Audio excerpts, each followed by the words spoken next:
This is Cruise News Today with Doug Parker. A former Royal Caribbean crew member, Arvin Joseph Mirasol, has been sentenced to 30 years in a federal prison for installing hidden cameras in guest staterooms on board Royal Caribbean ship Symphony of the Seas. Mirasol, who worked as a stateroom attendant, placed the cameras to record passengers, including families, in the private bathrooms.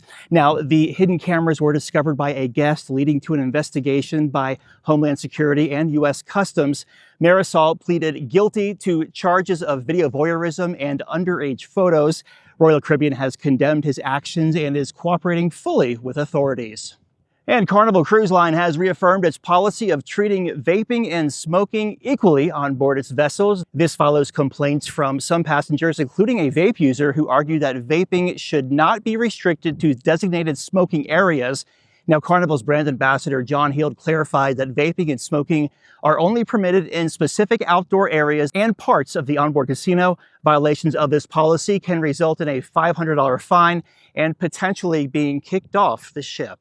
And the Norwegian Jade has arrived in Boston to begin its fall season, offering round-trip sailings to Canada and the New England area through late October.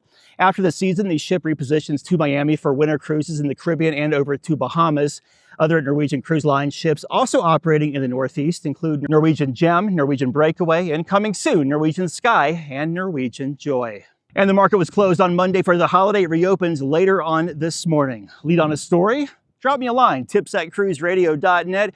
Here at the Evel Knievel jump site along the Snake River from 1974, September 8th, I believe.